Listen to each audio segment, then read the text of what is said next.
Hey guys, I'm a little bit early. It's my first one, so I wanted to make sure technology was working, but I'm super excited that you're here.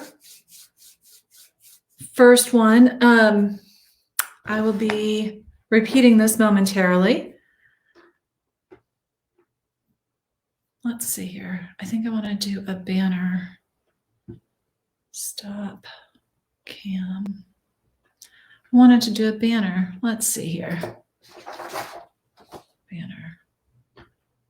This one. There we go. How to operate as the CEO, even if you're a solopreneur. That's what we're talking about today. So I'm super excited. We will get started. We'll dig in. We're going to wait a little bit until people get here. Like I said, I'm a couple minutes early. We just opened the group like 2 days ago.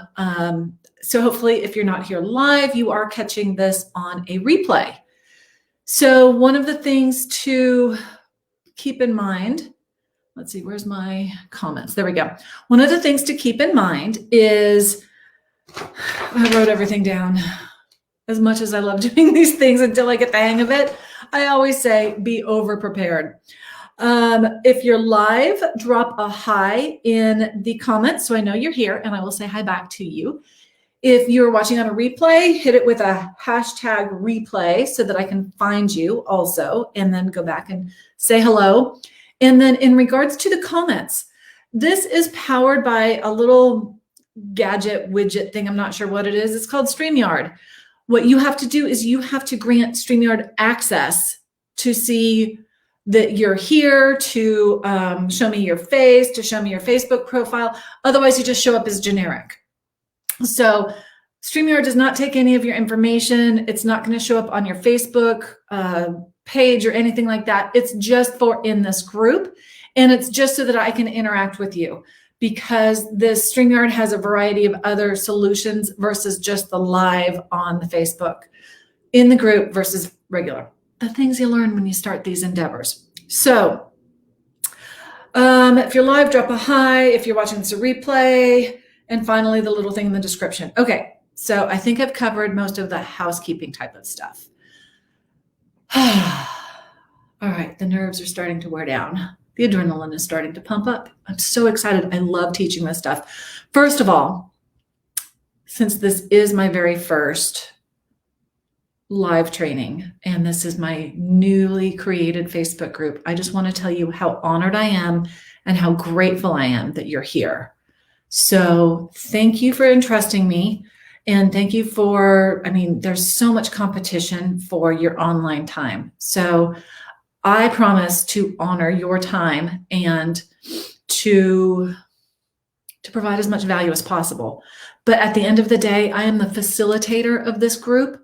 I encourage you to get involved and tell me what you want to know. And each week it'll evolve. So I have a loose outline of what I want to be talking about. But if we need to zig instead of zag, then we will do that as well. So I see we have somebody on. If you just joined me, please click up where it says StreamYard and drop your information in there. That way I can see who's here. Otherwise, I don't know who's here and I don't see any of your comments. So it doesn't take any of your information and sell it to anybody else. But mark your calendars. Wednesdays at noon is when we will be here. That's noon Central Standard Time. I'm in Texas. If you're in California, that's 10 a.m. If you're in the East Coast, so if you're on the West Coast, it's 10 a.m. If you're on the East Coast, it is 1 o'clock your time. But we'll be here every week and we'll just spend 20, 30 minutes together. If you have questions, we'll hop in and do some questions. But again, you have to allow StreamYard to access your information because I can actually see it here on my screen. And I don't see anything, so that's all right. We're getting the hang of this. All right, so today what we're going to do is we're going to talk about how to operate as the CEO, even if you're a solopreneur. So again, I do have notes. So if you see me looking around, that's where I'm looking at right now until I get into the groove. So CEO mindset. How many of you, and I won't see a show of hands, it's a holiday week and this is my first live stream. So if you're here, wave your hand. I do see somebody thumbed up me. Anyway, doesn't matter, right? We're here. How many of you sit down annually and create a plan for your business? Like here's my revenue goals, here's my client goals, here's my minimum design fee goals, here's how many new builds I'm going to have, here's how many renovations I'm going to have, here's how many furnishings I'm going to have, and so forth. So do you have a plan for your business? Do you sit down and do this annually? Like, this is the time of year that if you're watching this live, we're currently the week of Thanksgiving. Tomorrow's Thanksgiving. So this is a great time for you to sit down and start thinking about your goals for the next year. Then are you reviewing them quarterly? So as the CEO, we are, if you're a solopreneur, you are in the trenches all day, and getting stuff done is often difficult because you are the owner operator. We want to take you out of the owner operator, even as a solopreneur, and operate as a CEO. You may want to hire help in the future. You may not want to. Either one is perfectly fine. You can run a very successful 6-figure design business just by yourself if you do it strategically. So that's why we want to put our CEO hat on instead of the owner operator. So it's just a switch. It's a mental switch. So if you're planning annually, do you review where you're at quarterly? Because if you're creating annual goals, you can break them down into quarterly goals, review and revise going forward.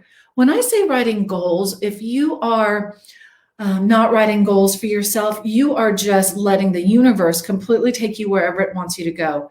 You are the driver of this bus. So let's write things down so you have a map so you know where you want to be going. And then review it every quarter.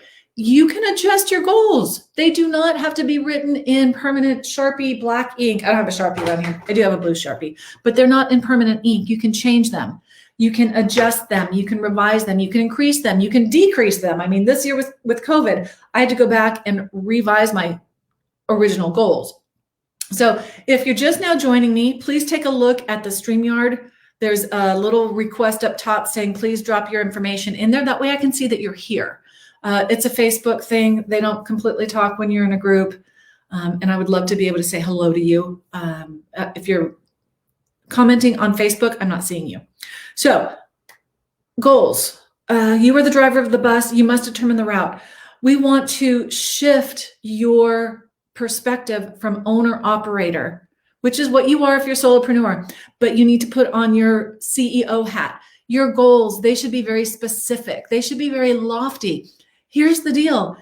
Write them specific. If you want to make enough money in the first quarter in order to pay for your own kitchen renovation, find out what your renovation is going to cost, determine what you need to do, and back into that. If you want to grow your business so that you can hire people, what does that look like? You run those numbers and you set those goals. If you want goals that you are working with X number of builders, well, then you say that that's going to be your goal, and then you back into that. How are you going to work with that many builders? So you don't just say, I'm going to work with 3 builders in the first quarter. You have to get involved in the Builders Association. You have to go out and introduce yourself. You have to figure out where the builders are hanging out. So setting those goals, you need to be very intentional. Then you review them quarterly. And then you take those goals and you break them down into what you need to get done by month. So something I heard, I think it was Tony Robbins, said that most people underestimate what they can get done in a year, but they overestimate what they can get done in a day. So when you're working, you're like, sheesh, I didn't get nearly as much done as I wanted to get done today. It's because we overestimate what we can get done in a day, but we underestimate what we can get done in a year. So if you've ever looked back and you're like, holy cow, I didn't realize how much I got done this year, then you fall into that category very easily. So right now, you may be the only person on your team. So you're wondering, how in the heck am I supposed to not be the owner operator? Well, the first step is to, again, I've got my notes. First, you're the visionary. You're not the only person on your team. You're hustling your face off, trying to keep it all together, but instead you're feeling a huge sense of overwhelm. Now, y'all, I have totally felt that overwhelm. It sits on your chest like an elephant. It's like anxiety. And it's just like, how am I going to get all of this stuff done? Well, here's how you can go from being in the weeds, being in the trenches, like, yeah, it's a restaurant term, being in the weeds, being in the trenches to being still overseeing everything by creating processes in your business. Creating processes is going to simplify your life. It's going to simplify your thoughts. It's going to help your business run itself when you're not capable of running it. And what I mean by that is, like, we all have bad days. Like, you wake up on the wrong side of the bed, you wake up and you're out of coffee, you wake up, you get into a fight with your spouse, you wake up and step in dog poop, or you don't sleep at all because you've got a kid or something like that. We all have these days. If you have standardized systems and processes, all you have to do is go to that checklist and make sure you're getting things done. You're not even necessarily having to completely think. So start by baby steps. Start by writing out your process. What is your prospect or your pipeline, your sales process? How do you walk people through that process? How do you get them to saying yes to your design fees, signing the contract? All of this should be spelled out little by little. And you might start thinking, shoot, I don't think I have a process. I'm just kind of, shooting from the hips every day. Well, then start writing it down and start thinking about it. That's one way to easily lessen your stress on a regular basis. If it is, how do I log into and create a proposal in my in my project management software, write that down. Here's the thing also is that if you ever decide to hire, and you might not think that you're going to hire, but let's just say if you decided that you wanted to hire, you have these processes written down. So not only do they benefit you when you're having an off day, but it benefits somebody that you might be onboarding in the future. What if you want to take some time off? You can bring somebody in to give you a hand. What if you want to sell your business? Then you automatically have a handbook, and that adds value to your business. So doing that is very simple, and you do it while you're in the process of doing the task. Just write it down. Nobody's going to grade your grammar. So that's the first thing. Start writing down your processes. What else do? You can write down everything that you do and evaluate what you need to be doing as the CEO. So start by creating the income that you want to make. So let's just say you want to make $75,000 a year. Okay. Let's go with $100,000. Like, you want to take home $100,000. Hell, I know some of you are probably like, I just want to make revenue of $100,000, Michelle, but we're going to use this because it's a nice, easy number. $100,000. If you were to work 40 hours a week, I believe every day of the year or every week of the year, it's 2,080 hours. So you take 100,000 divided by 2080. You just figured out that you're making $48 an hour. Okay, so $48 an hour. This might be your goal. So your goal is to take home 100,000. So you're paying yourself $48 an hour. This is where you evaluate what you should be doing. And what I mean by that is, should you be handling sales call? Should you be cleaning the toilets? Should you be being the bookkeeper? Should you be filling the candy jar? Like, I know you don't have a receptionist where you've got the candy jar, but if you were the CEO of a business, pretend it's a brick and mortar business, do you need to be cleaning the toilets? No, you need to outsource that to somebody. Do you need to be washing the windows? No, outsource that to somebody. Do you need to be doing your bookkeeping? You're not the best bookkeeper. I don't care. Well, I have met a few who have been bookkeepers / CPAs in the past that are good bookkeepers, but you don't make money doing that. Outsource it to somebody who's better and faster at it than you are. So take a look at and evaluate everything that you're doing. Are you handwriting? Are you addressing your Christmas cards? Like, as personal as you want to be, you might handwrite a few of them, but the others, you can outsource that to somebody else to do. Print out the stickers, slap them on there, you're good to go. So looking at your business from the standpoint of a CEO running a company, and you are, babe, you are running a company, even if it just feels like you are fluffing pillows and picking out paint and trying to make ends meet right now, you are the CEO of your company. And if you shift that mindset, then you will start looking at what you can outsource differently so that you're not doing the things that don't make you money. I used to manage a sales team. And what I would always tell them is work on what's closest to the money. So I'm not suggesting you go and tell your partner, your significant other, that you need to go get a housekeeper. But I will say, if you're spending 3-4 hours a week cleaning your house, doing your laundry, dusting the baseboards, wiping down the counter, all of that sort of stuff, what if you paid somebody $100, $150 to do your house once every 2 weeks? If you are that $100,000 CEO, and I know that that's a goal that many of us are just looking to even dream about, but put that mentality on, like put that hat on, put that $100,000 CEO hat on. And if you're paying yourself $48 an hour and you're paying somebody to help clean your house over 4 hours, then you just saved yourself some money, basically, because you're paying them $150. It would have cost you $200. Does that make sense? So it's just a matter of looking at where you can strategically insert yourself into the business where you make the most sense. Should you outsource procurement? There's people who can do some of the procurement for you when you have gone through and you've done your interior design. You've actually done the design, and you're not making money doing procurement. You're making money with your design genius. If you're just joining me, please take a look at that StreamYard. Give it access so that I can see who's here with me. And then if you're here for a replay, please give yourself access and then hit #replay so that I can come back and see.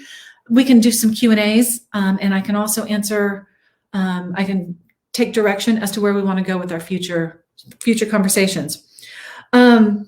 So when you are the owner operator, something that I know from experience is that you have that sense of overwhelm. And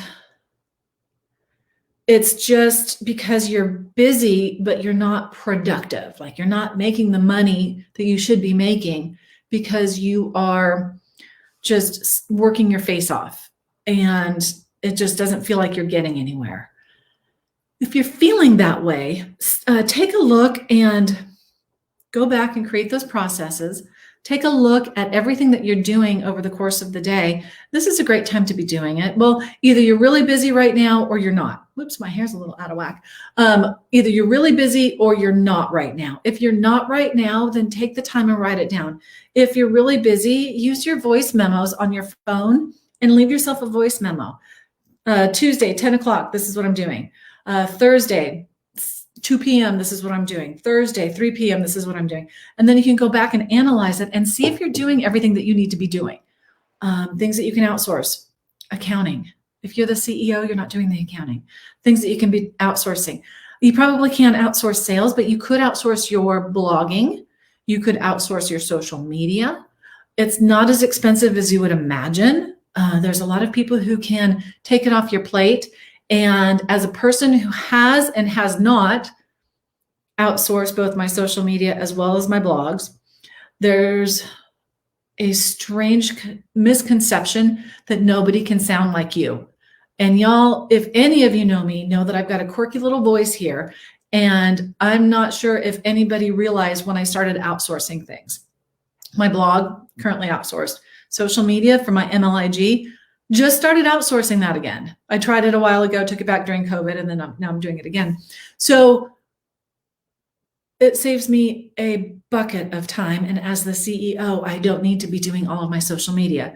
But here's the deal. We'll talk about social media in another live training. And there's so many ways that you can pre-plan for it and just get it done so that it's not weighing on your shoulders to put, oh shoot, it's 6 o'clock.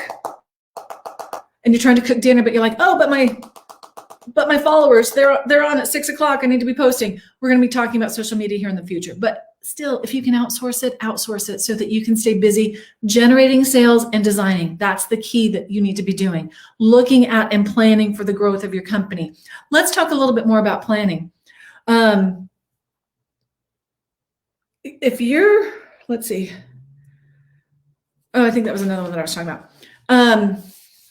If you're not organized, schedule a day to get organized. If you could see my desk right now, you would be like, Michelle, you need to schedule a day to get yourself organized. And I do. And I have that scheduled for the middle of next week because there's so many things that are going on at so many times that it's hard to stay focused when you've got all of these other things flowing in on your energy.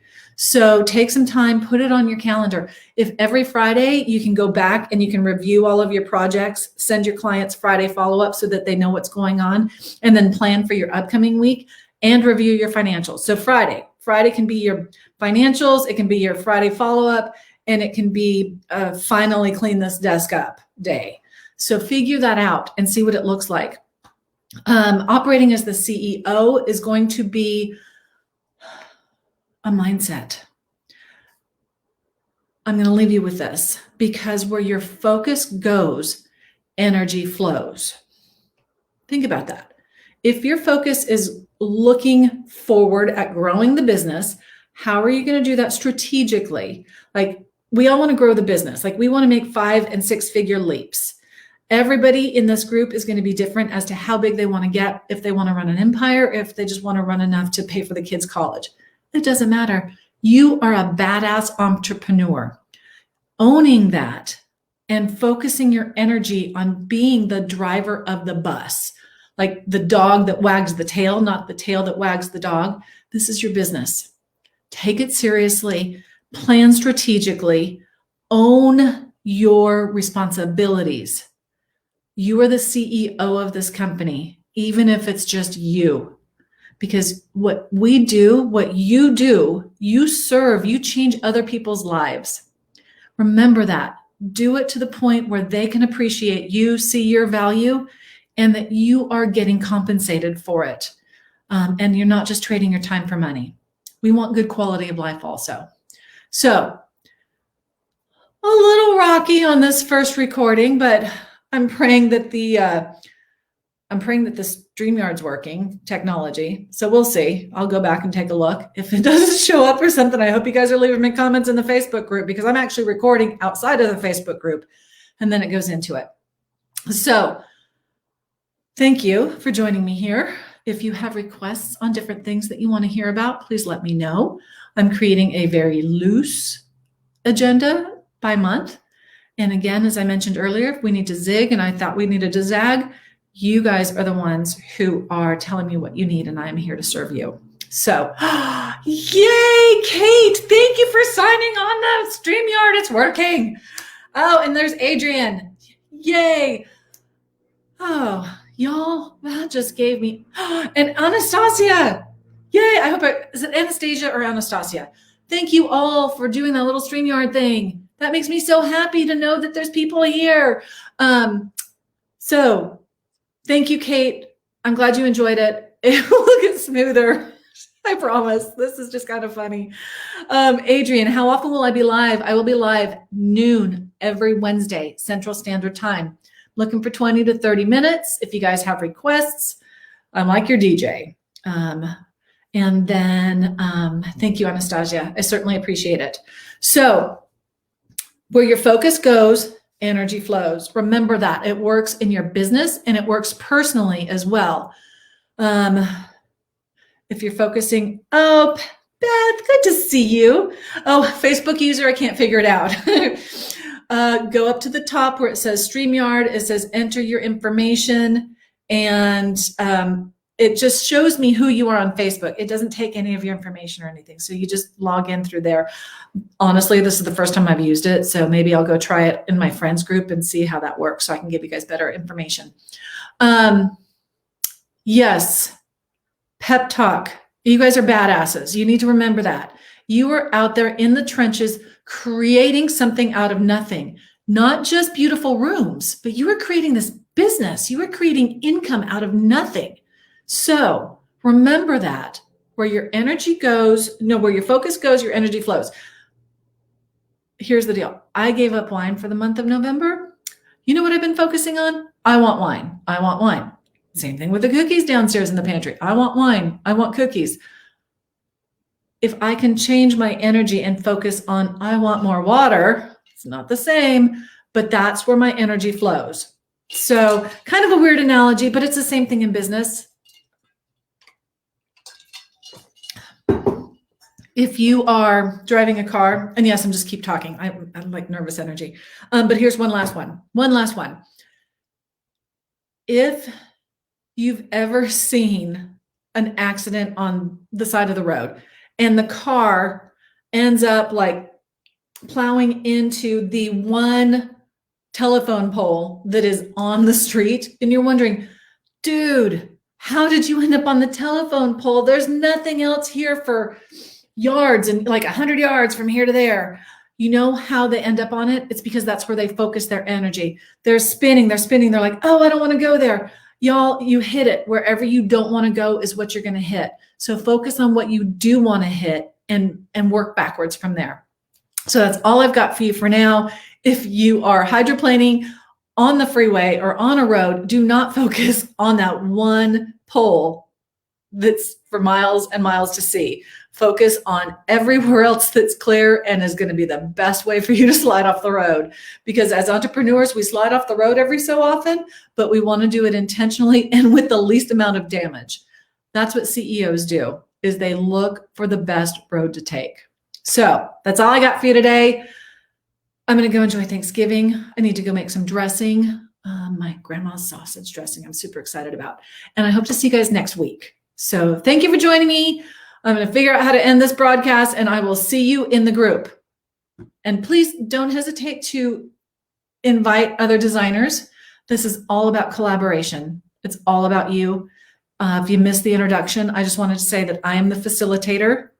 I am your DJ. You give me requests, I will make those connections. I'll talk to you soon.